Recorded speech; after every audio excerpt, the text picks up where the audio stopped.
speak, continuing with what we've discussed in the previous talks. Today we'll move on to the subject of vipassana, or insight, specifically the 9 das, or eyes of insight. Now this word da, or this syllable da, is Pali, from the Pali language. But coincidentally, it also has a meaning in Thai. Da is the Thai word for the physical eye, the EYE. However, in Pali, it has another meaning. It means a state of being, or some being of state. And then so when we use this word da, we must be clear whether we're using it in the Thai meaning or in the Pali meaning of this word or sound. In general, when you use this word da, use it in the Pali meaning. However, if you use it in the Thai context or while speaking Thai, then be careful, because its meaning becomes the eye, the physical eye. We have 2 of them in our faces. In addition to the meaning of the physical eyes, da also means to see or seeing. The connection is, of course, that we see with the eyes. So the word eye or da also has the sense of to see or seeing. Now, when we use da in the Pali meaning of the term, it means a state of being. But we can't just say state of being. We have to refer to, we have to know what state of being, or the state of being of what. And so da has to be used with other words which specify the state of being what, or what kind of state of being. And so there are certain natural facts which are referred to when we use the term state of being. We'll look at these one by one. So when we talk about these states of being, we refer to certain facts of nature, certain natural conditions which are inherent in natural things. To speak of these, and we call these the 9 das. So we'll look at each of these naturally existing conditions, or the truths, these natural truths of things. Now, for convenience in speaking, we call these the 9 eyes of vipassana, or the 9 das of vipassana. Vipassana, or means to see clearly, to see distinctly, clearly, and we usually translate it as insight. And then we speak of insight in terms of these 9 das, or eyes, the seeing of these 9 eyes. If you understand what we mean by this, it will enable you to use these principles throughout your lives, which will be of great value. We can speak of the insight of or into the 9 das, or we can speak about the 9 das, or eyes of insight. We can switch the wording either way. the meaning nonetheless is the same. In our first talk, we looked at how everything is blazing, how everything is on fire.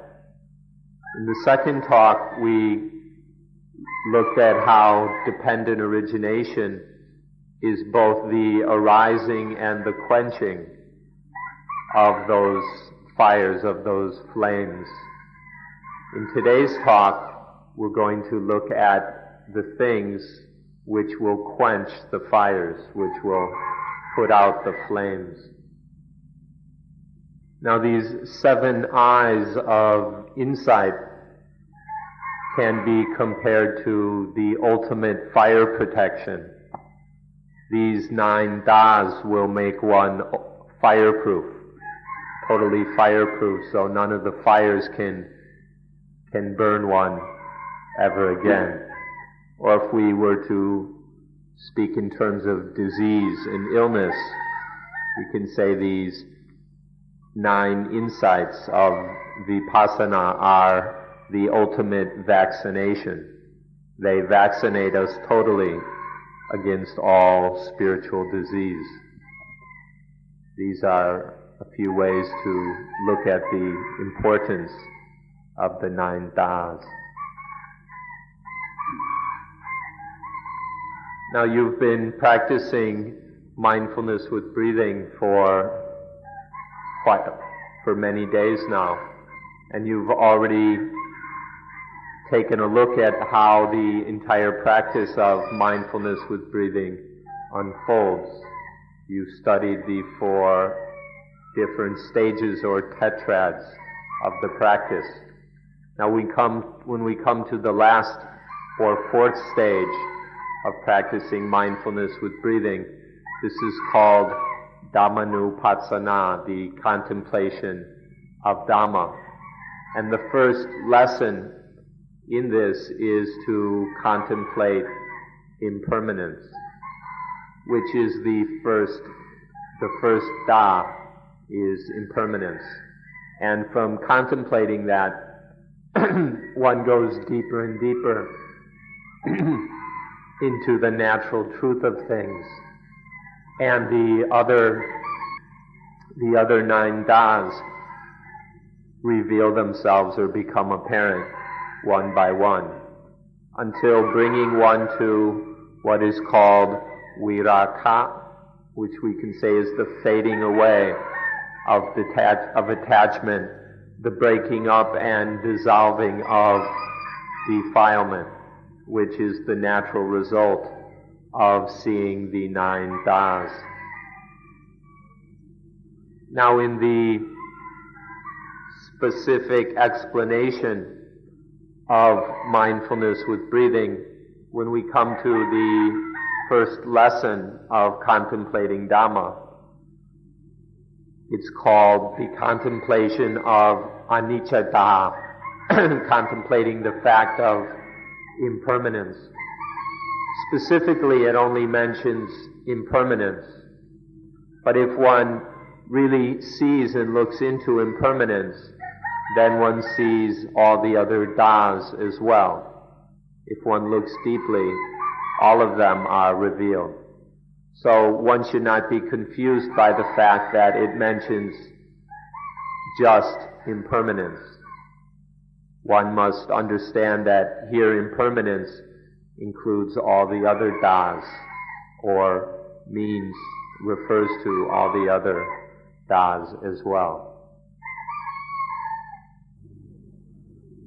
Now, when you see impermanence, and we mean really seeing for oneself, not depending on reading books or having somebody else tell us, but when we directly, clearly experience the state of impermanence, the fact of impermanence, which is called anicca, then we realize spontaneously that all these things that are changing, to be associated with them or connected with them, to be involved in things which are in a state of flux, when their state of being is one of flux, of impermanence, we see that this is tormenting, that it is painful to be involved with impermanent, constantly changing things. And this is to realize dukkata, which is the state of being painful, state of being tormenting. When one sees or experiences the fact of impermanence, that things are constantly flowing, which they're just a ceaseless stream, and that this is inherently painful, hard to bear, then how can any of that be self? How can any of that be grasped at or clung to as being me or being mine?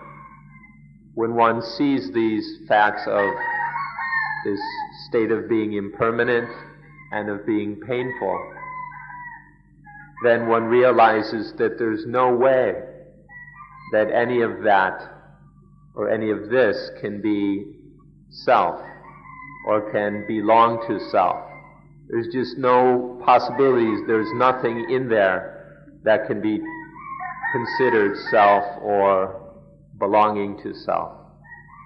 Realizing this is to realize anattata, the state of being not self, the fact of not self.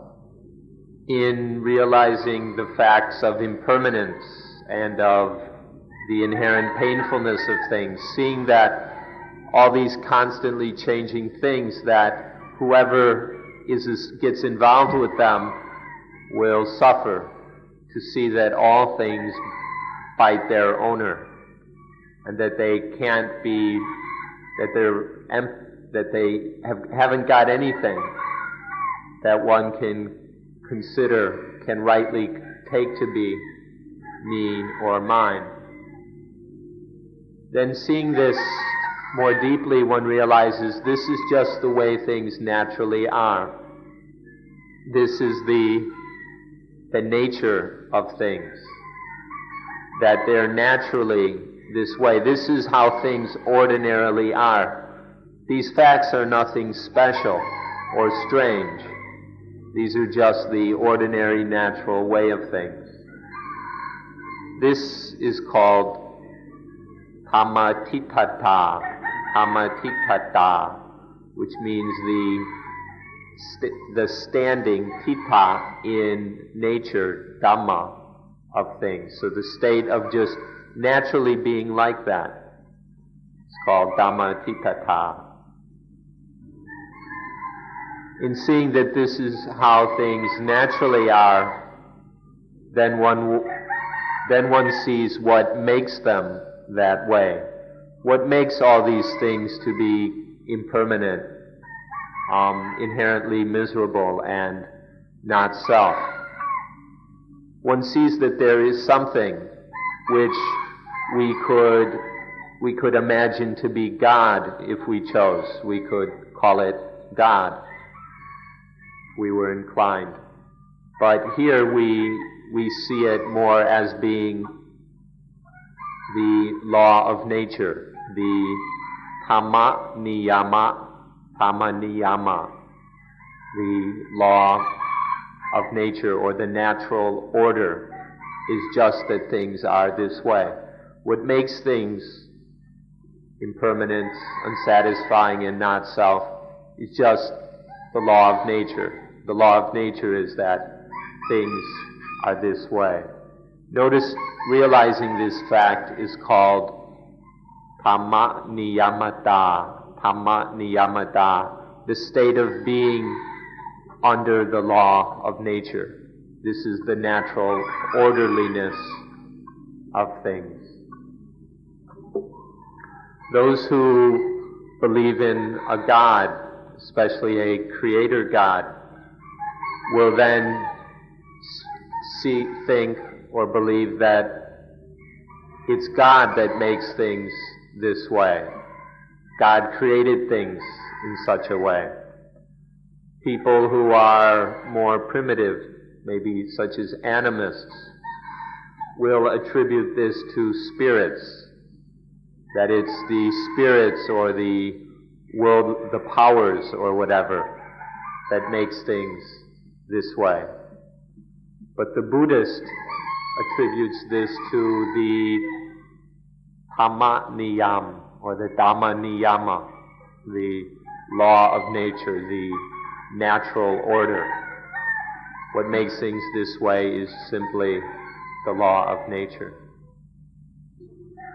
When seeing that everything is under the law of nature, that the law of nature dominates everything, and that they can't be any other way, it just means there's no point in trying to think about what if they were different. That's just how they are, and they can't be different. Then one realizes the fact of sunyata, or voidness, that all things which are under this law of nature, which are constantly flowing in impermanence and so on, that they are void of self. Void, they lack any essence or substance that can be taken to be a self. So they are void of self, void of me and mine. This realization is the realization of the fact of being void, or voidness, sunyata. Now, sunyata has a very specific meaning. Sunyata refers to one particular thing. It means that things are void of any meaning that can be taken to be self or belonging to self. Sunyata means that things are void of any value that can be taken to be self or of self. And things are void of any trait or property, any characteristic or feature that can be taken to be self or atta, atman, or anything belonging to atta or self. So sunyata refers specifically to being absolutely void of self or anything connected to self, whether in meaning or value or features or characteristics or anything of that sort. One cannot attribute selfhood to things in any way. This is the meaning of sunyata. Now this word sunyata is rather difficult to translate, and translations of it can lead to misunderstanding. In fact, all the translations of it are frequently misunderstood. Sometimes the translations themselves are rather confused. For example, there are some people who've translated sunyata as nothingness to mean that there's absolutely nothing, which is ridiculous. Sunyata does not mean nothingness or some kind of ultimate vacancy or a vacuum.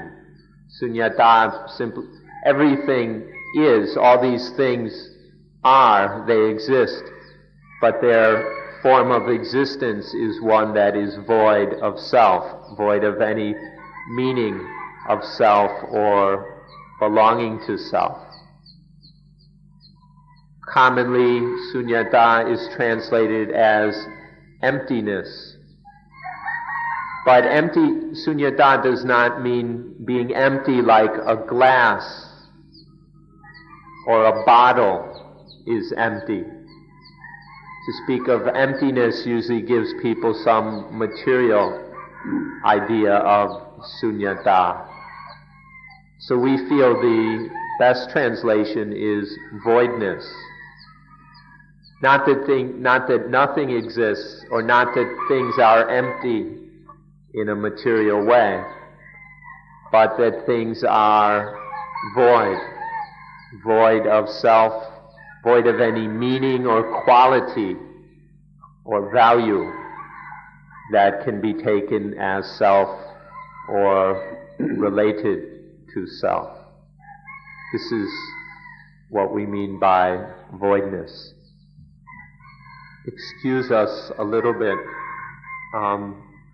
We accidentally skipped one of the das. Sunyata is the seventh. Before Sunyata there is a sixth. In realizing that, seeing this as just the natural way of things, and seeing that everything is under the law of nature, that everything is the way it is due to the law of nature, then one comes to the sixth Da, which is to see that everything flows or proceeds according to causes and conditions. The existence of things, the change of things, the falling away of things, the arising, the passing away, the existence or non-existence of things is due to causes and conditions. All things are dependent on other factors, on other conditions. This interrelatedness is called itapajayata, which means the fact of going according to causes and conditions. So we can translate it as conditionality. This is the heart of Dhamma. This is the law of nature.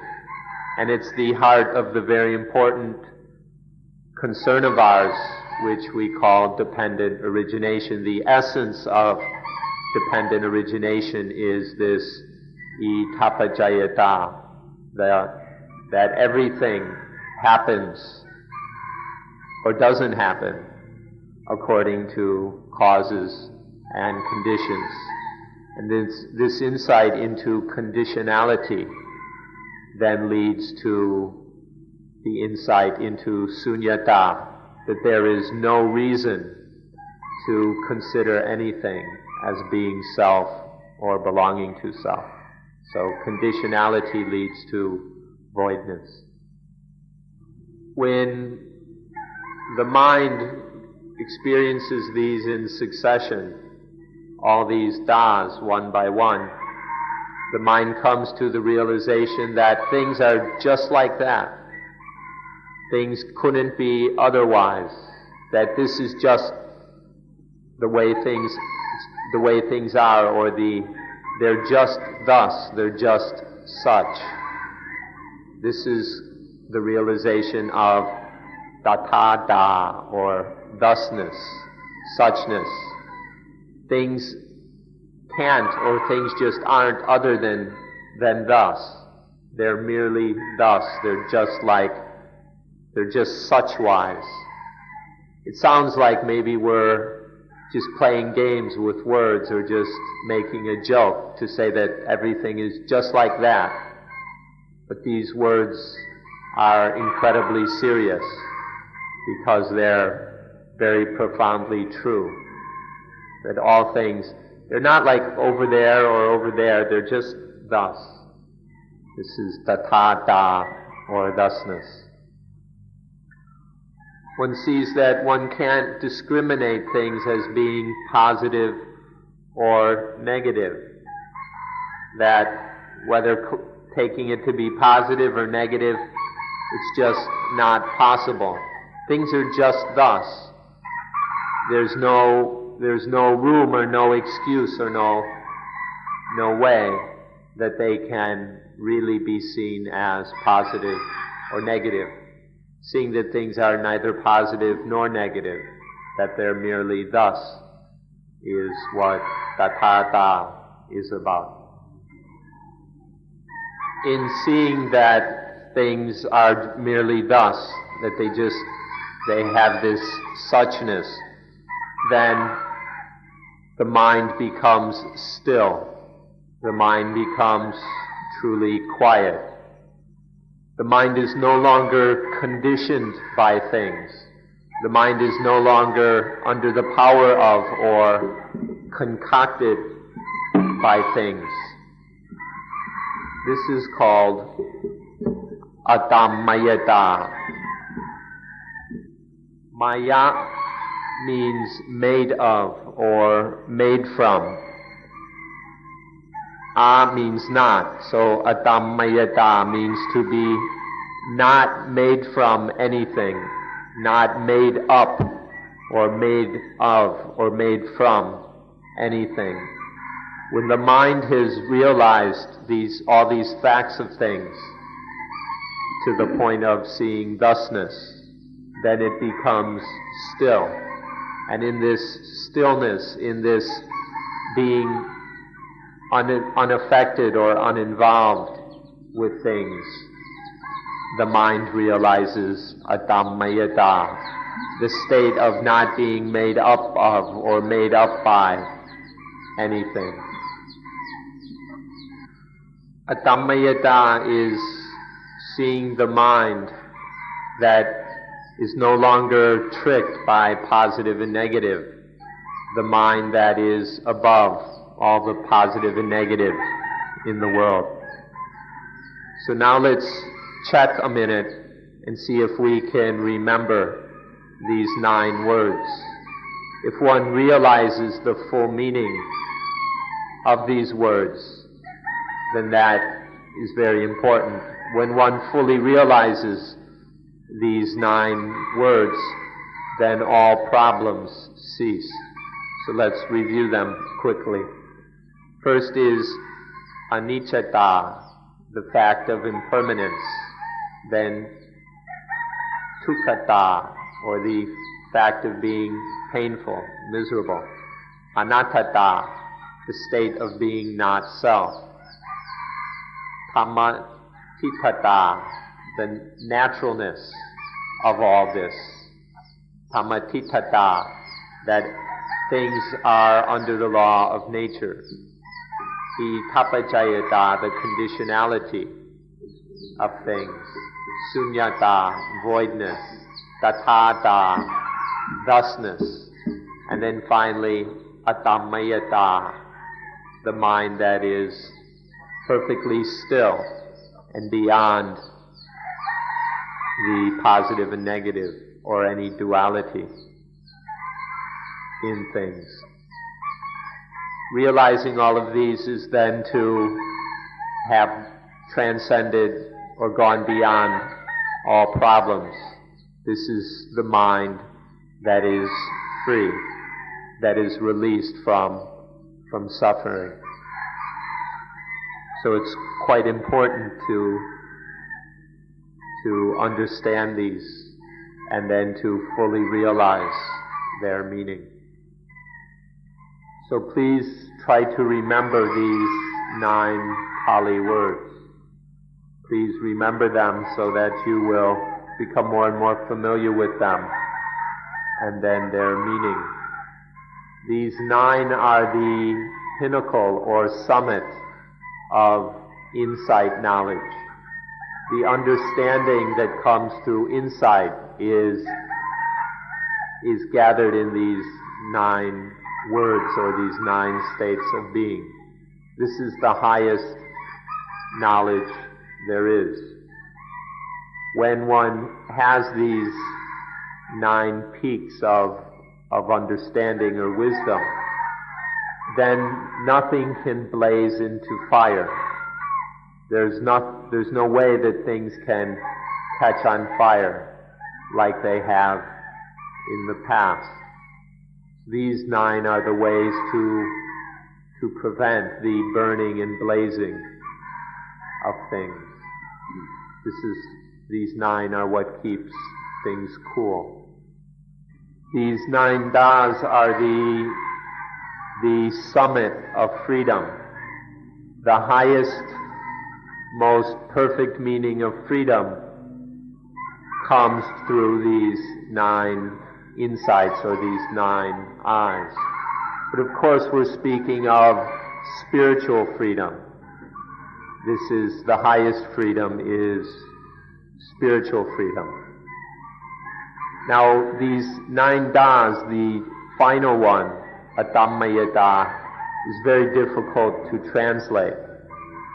And so we ask that you think about it very deeply, examine it and investigate it until you realize for yourself what Adammayata is. And then you will be able to translate it into your own language. When you look deeply into the meaning, into the reality of Adammayata, you will see that it's the state of not being concocted by anything.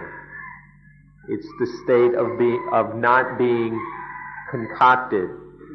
Concocted means to be cooked up, to be stirred, to be affected, to be under the power of things. So we could translate it, the state of not being concocted by anything, or non-concoctability. But we ask that you examine this for yourself, and then you'll automatically be able to translate it into your own language. These are the pinnacles of understanding. This is the highest seeing into the basic facts of life. For the time that remains, we ask to go back and look at each of these 9 das a little more carefully. It's well worth our time to look more and more into them in order to understand them more clearly and deeply. The first da is anicca da, the state of being impermanent, which means the nature of things is one of ceaseless change. Things aren't solid, static entities. Their nature is one of flow, of flux. Because all things depend on conditions. Conditions change, and so things change. This is just the natural fact of things, this constant and ceaseless change. There's no way that this change can be stopped. Things are always changing. This is called anicca.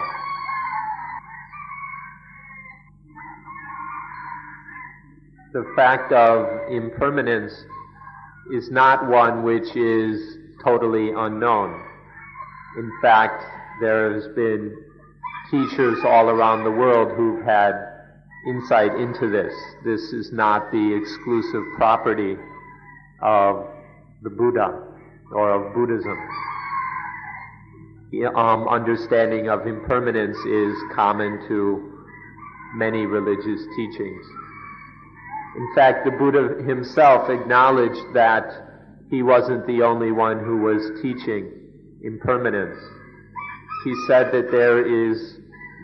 once that there is an Araka Sasada, a teacher in a distant land or distant city that's teaching impermanence just like we do.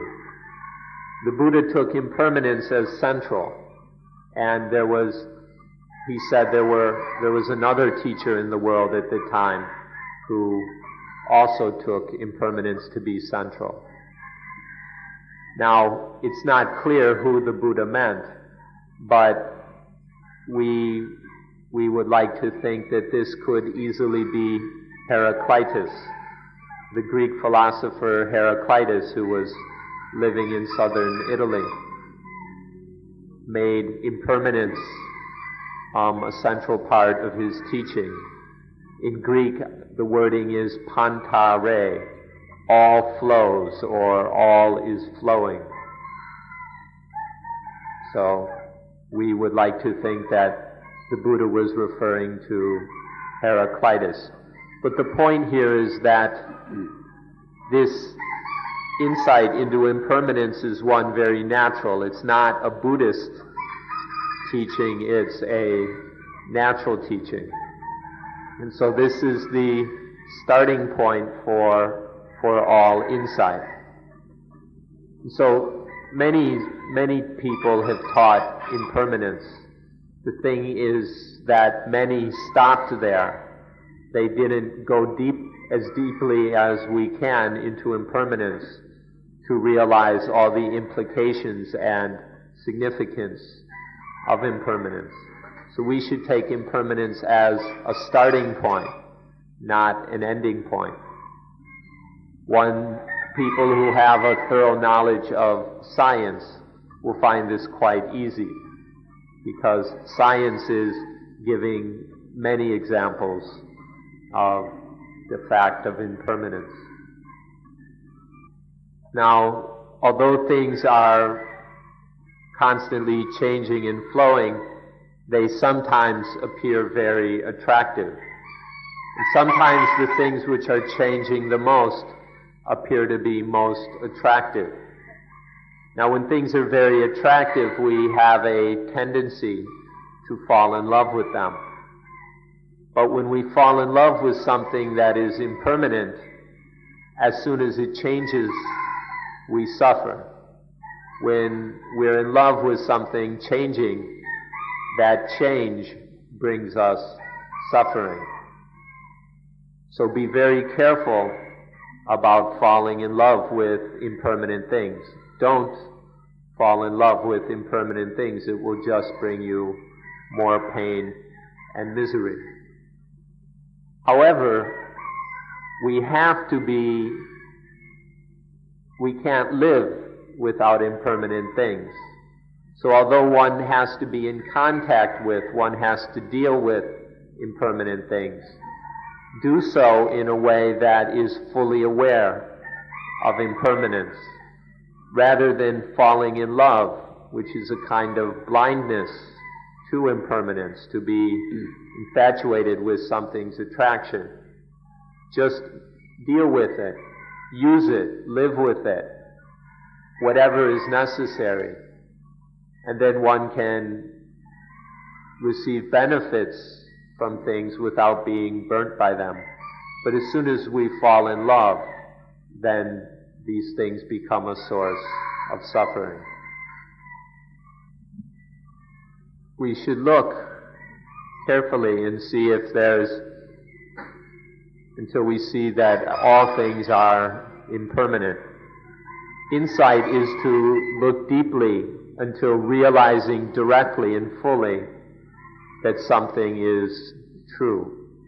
If we look from the outside, for example, we can look at the solar system and look at all solar systems and galaxies and universes, the entire cosmos, seeing that all the sun, the moon, all the planets, all the stars, all the black holes and quasars and everything else.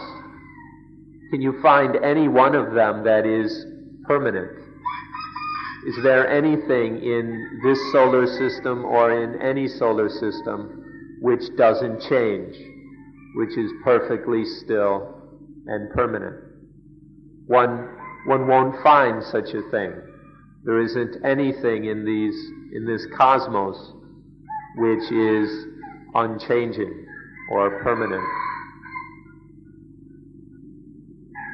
Then when we come to ourselves, these people, our bodies, to look at our bodies, you'll see nothing but impermanence.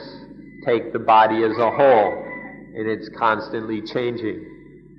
You can take the different organs of the body, and they're constantly changing.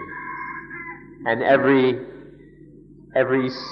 cell in the body is changing ceaselessly.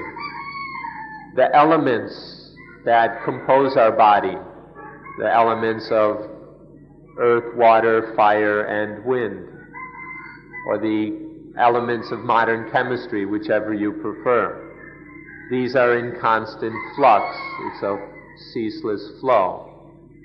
Even the molecules that make up these bodies, and then the atoms that make up these molecules, and then the subatomic particles, that make up the atoms, it's a ceaseless change. There's no atom anywhere.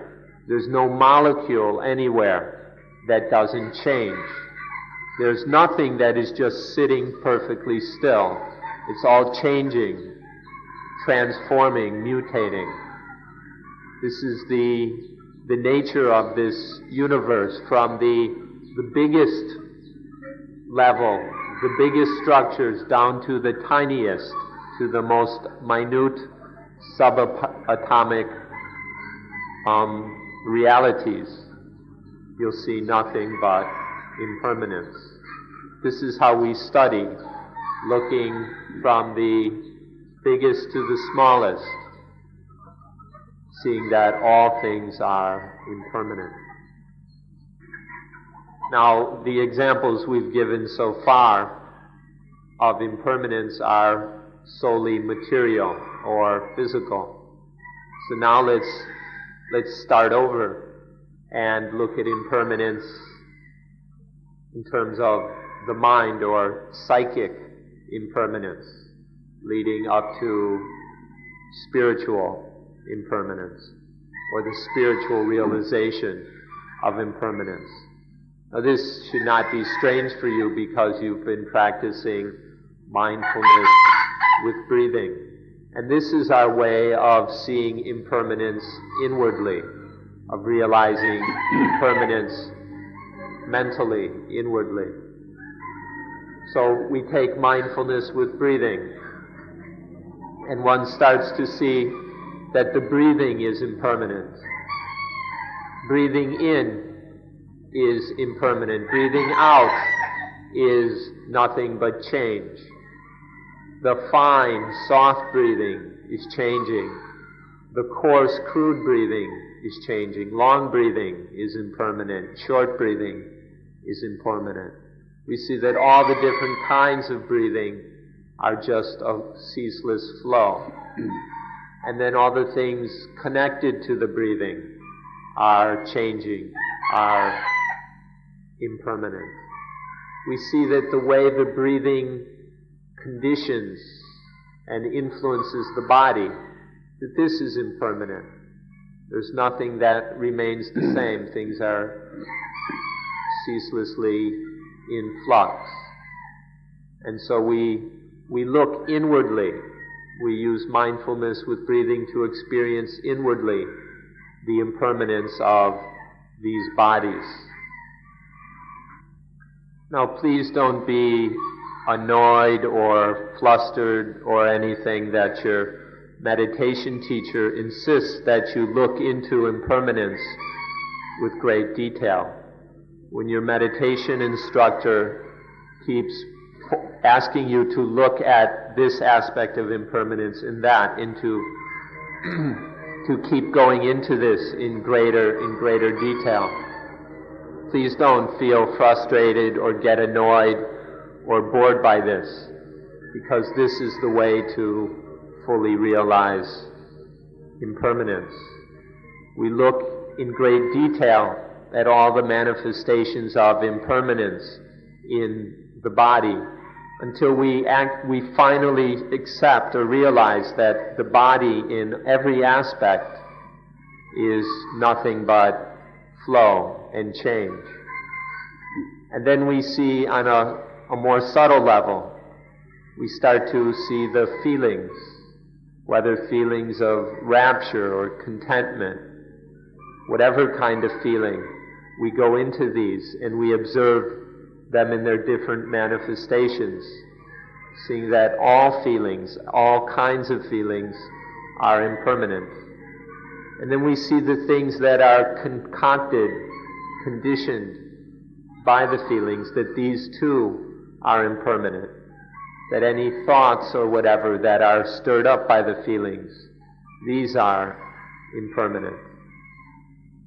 So we then look in great detail at the feelings and how they are also impermanent, are ceaselessly changing, until we see that these feelings which condition the mind, and we see that the feelings are impermanent, And if these feelings condition the mind, then the mind too is impermanent. The nature of the feelings is change, and so too is the nature of the mind. We look into this more and more deeply until we no longer fall in love with the feelings, until the feelings no longer have power to dominate us and enslave us.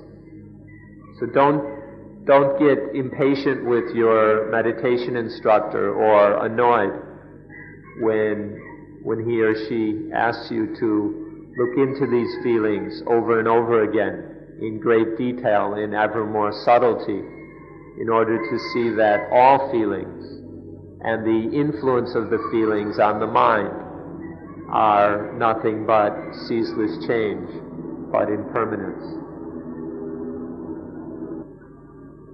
Next we come to this stage concerned with the citta, the heart-mind. And here we see that every state of mind, every kind of mind, every thought, every mood is impermanent. Whatever mind it is, we look at that and see that it's changing. It's impermanent. That the nature of all minds are one of flow, of change. One sees that all the kinds of minds, the delighted mind, the mind that is glad, is impermanent, is changing. The mind that is centered, that is the concentrated mind, this too is a flow, a flux.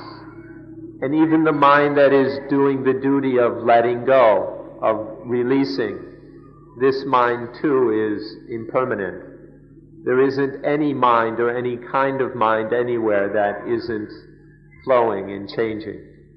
So we look in ever more detail into the impermanence of mind, the impermanence of all minds and thoughts, so that we don't take any of these to be me, to be mine, to be ego or the possession of ego. Seeing the impermanence of all minds, we cease attaching that to them as being self, of belonging to self. And then the mind ceases to be a problem. Now we come to the fourth stage, which concerns Dhamma or Dharma. Now, let us stop a moment and see that there are two basic kinds of dharmas or dhammas.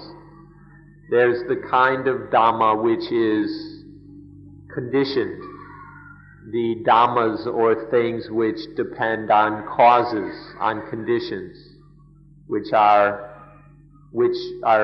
dependent, or we call them conditioned things. They are sankata, which means conditioned.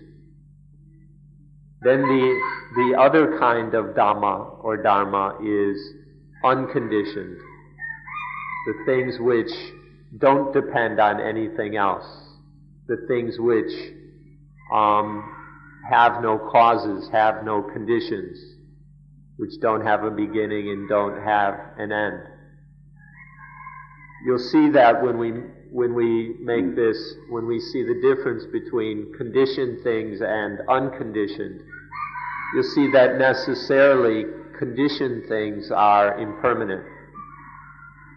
But you'll see that unconditioned things can't be impermanent. So when we say that we speak of impermanence, of this constant flow, we're speaking about conditioned things, things which are sankata. But that which is asankata, unconditioned, the absolute reality, we don't speak of it as being impermanent. There's another word that you ought to know. It's the word sabhava dhamma. Sabhava dhamma. Bhava means being. Sa means self or own. And dhamma means thing. So this means being in itself or self-being things. Now, when we speak of things in themselves, they're the things in themselves which are conditioned, the things in themselves which are unconditioned. This means things that are in themselves or of themselves, by themselves, for themselves.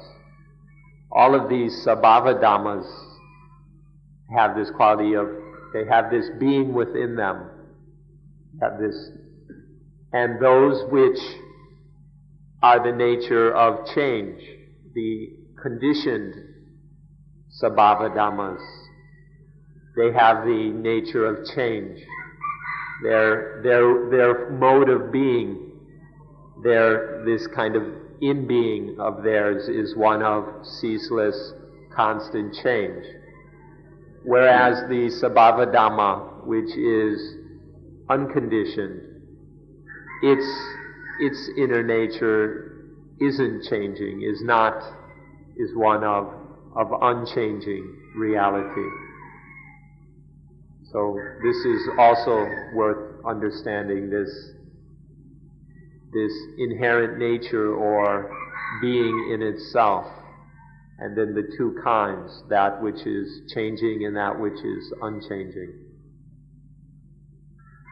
If the words sankata, conditioned, and asankata, unconditioned, are somewhat difficult for you to understand, we can make it a little bit easier by looking at two terms from science.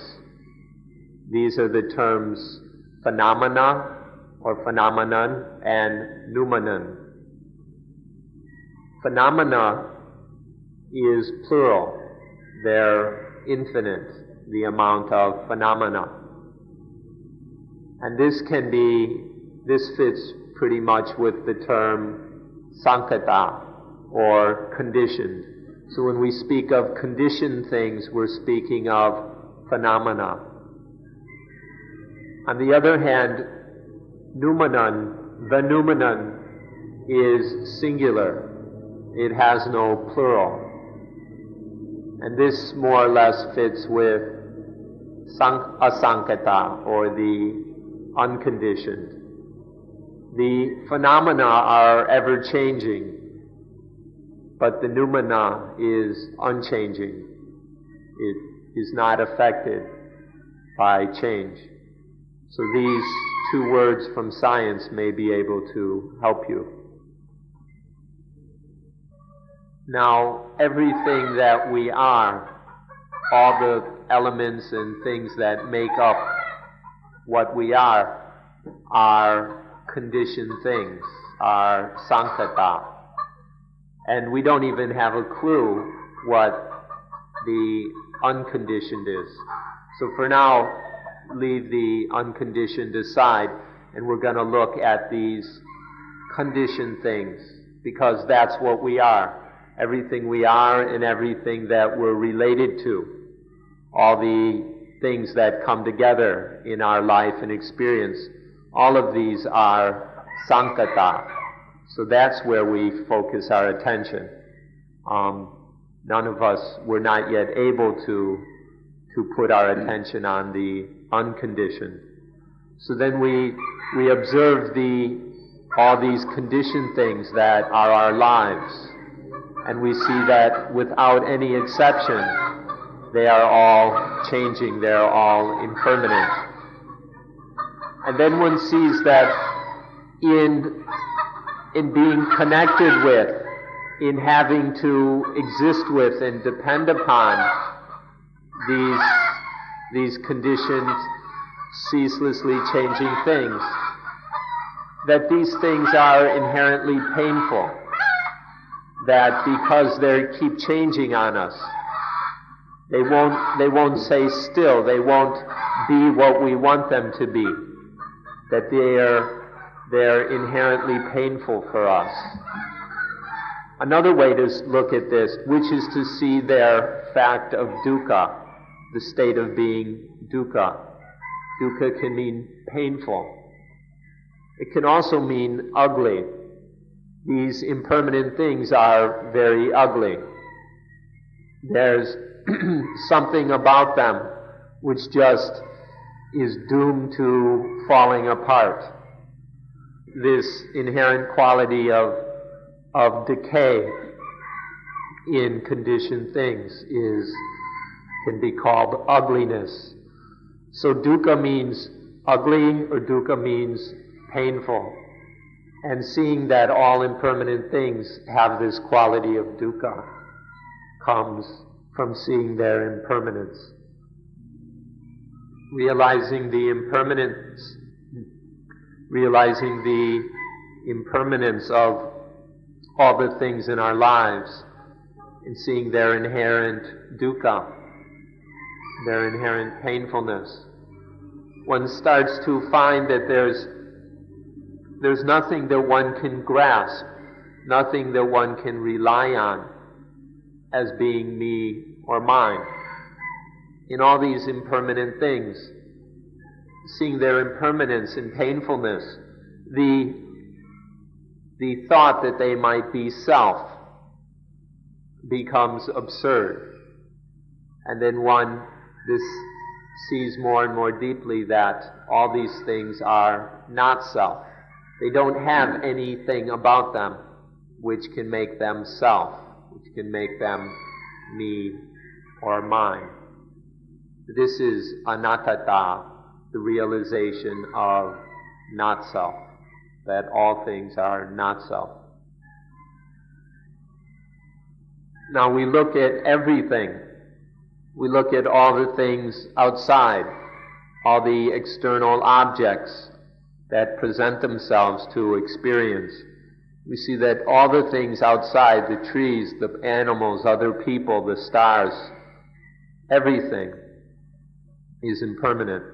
And we look inside, we see all the things inside, all the aspects of the body, and all the things in the mind, thoughts, feelings, memories, imaginings, everything is impermanence.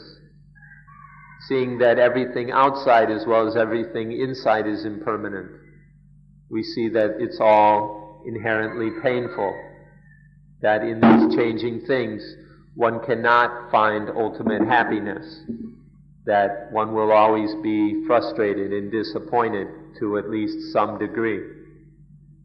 And then one sees that all of it is not self. Outwardly, in nature, in the world, in the stars, in heaven or hell or wherever, everything is not self. And inwardly, in the body, the feelings, the thoughts, the moods and emotions, everything is not self. When one sees that everything outside as well as everything inside is anatta, has this state of being not self, then one is free. The mind is free because there is nothing that can trap it. The mind doesn't fall for anything ever again, and so it is free. We can cut this short by saying life is impermanent. Life, everything in life, all aspects of life are impermanent. Life is inherently painful, and life is not self. There isn't anything in life which rightfully can be taken to be self. Everything is not self. Now if we look carefully at all this, remember this distinction we made between conditioned things and unconditioned things. Now we've been talking about conditioned things, about their impermanence, inherent painfulness, and the fact that they are soulless or selfless. Now remember that we also mentioned the unconditioned.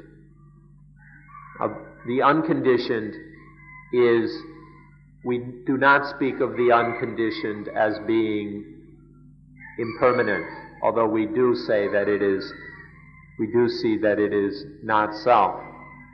Now this unconditioned, one name for it is law, another name for it is truth. And so we see that there is this unconditioned law or truth. If we speak in anthropomorphic or personal terms, we can call this law or truth God. But if we speak in natural or scientific terms, we call it the law of nature.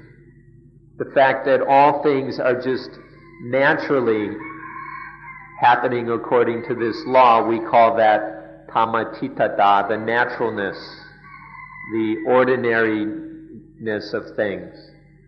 And the fact that the law itself is called tama niyamata, the natural law, the state of being natural law.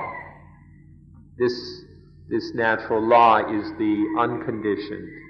It does not change.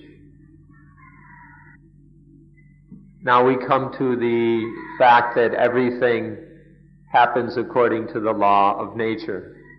That things happen is due to conditions. That things don't happen is due to conditions. That things arise is through conditions. That things cease is through conditions. The change of things is due to conditions.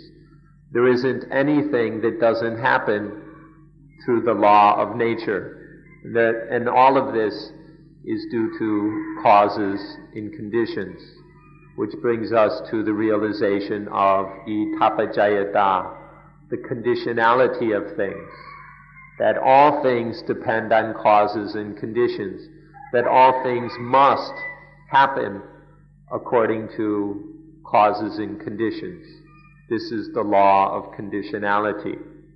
That you came to Thailand was due to and through itapajayata. That you leave, that when you leave Thailand, that will be through the law of conditionality. There isn't anything in this world or in your life that isn't happening due to and through, under the power of this law of itapajayata. This is the highest thing. This is incredibly important. So important that in Buddhism we say that when you see itapajayata, you've seen the Buddha. To know the Buddha means to know itapajayata. These lives of ours, these bodies, there's just no way we can control them or order them to be the way we want them to be. These bodies, these lives, they happen according to itapajayata. We don't have control over them. Our children, we can't force or control our children to be the way we want them to be, because they are itapajayata. Our husbands, we can't make our husbands to be the way we want them to be, because our husbands are itapajayata. Our wives, we can't force them to be like this or like that, because they happen according to itapajayata. Everything in this life is itapajayata. We don't have the ability to control them, to own them, because they are dependent on causes and conditions. They're not dependent on our desires, our will, even our so-called free will. So there's only these things that happen according to causes and conditions that are under the power of the law of itapajayata. And so all of them must be void of self.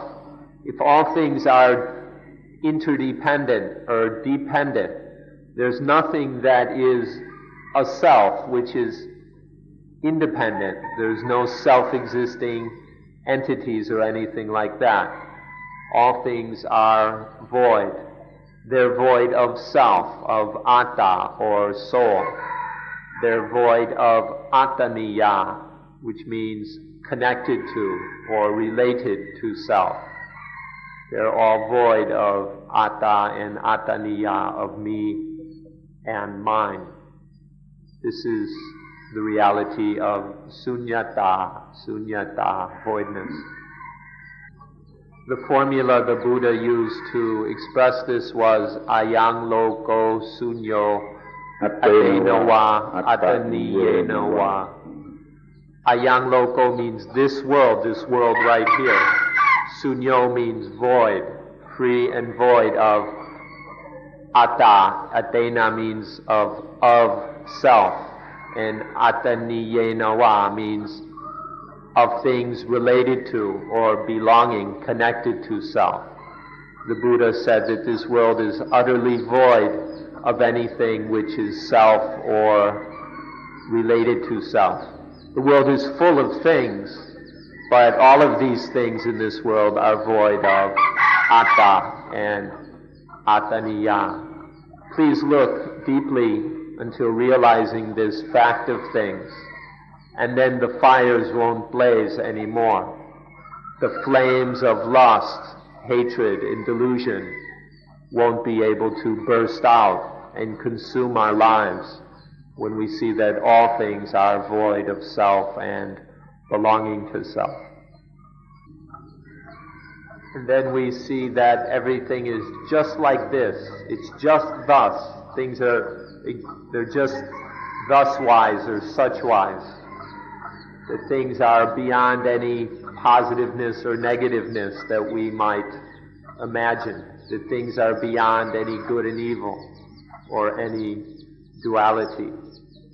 When we see that things are just thus, they're merely such-wise, or when we see this thusness or suchness of things, then we are able to deal with the selflessness of things. In realizing thusness, then we know how to deal with things which are not self. If we don't see thusness, then we can't cope with the selflessness of things. But then when we see the thusness of things, that they are void of positive and negative, then we can cope with their selflessness. And then none of the fires can burst out.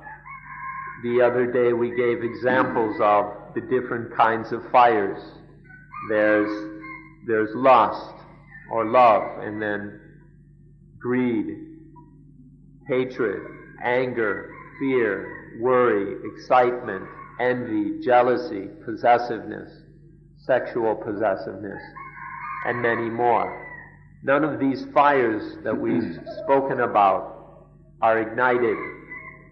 When we realize the thusness of things, then our way of dealing with them, our way of using or living with things is such that the fires are not ignited. The eyes, the ears, the nose, tongue, body, and mind don't catch on fire. The forms, sounds, odors, flavors, touches, and mental experiences don't burst into flames when we are aware of the reality of thusness. Then we come to the ninth one, which is Adhammayata, the mind that is firm and stable in correctness, this firmness or stability of mind that cannot be shaken out of correctness. Now, correctness does not mean correct in terms of some opinion or theory or authority or anything like that. Correctness just means correct so that there's no dukkha. Things are correct when there is no dukkha. And when the mind is utterly fixed or firm in this correctness, then this is called Adhammayata. It's an unshakableness, an unmovability of mind. We think of the great mountains of the world, the Himalayas, the Alps, the Rockies, the Andes, as being huge, immovable things. But in fact, they're shaking and trembling all the time. Minor tremors and earthquakes make them shake. But there's nothing that can shake the mind that has Adhammayata. It's an untrembling mind, an unshakable mind that's perfectly stable in correctness. And when the mind is perfectly stable in correctness, then it can't burst into flames. Nothing can be set on fire when the mind is firmly grounded, utterly grounded in the correctness of it. And this is called Adhammayata. To be perfectly centered in correctness means to be perfectly centered in blissfulness and usefulness. These two words are enough. To be perfectly balanced, to be perfectly stable or still in blissfulness and usefulness. That's enough. Then everything is finished. Our life will no longer burst into flames. The world will no longer be burning for us when we are perfectly centered or stable in usefulness or in peacefulness and usefulness. When your life has this highest peacefulness and usefulness, then you can say to your friends that you came to Thailand as a tourist and you left as a pilgrim with the best, most excellent thing in your backpacks. So thank you then for being very good listeners. We thank you for your attention.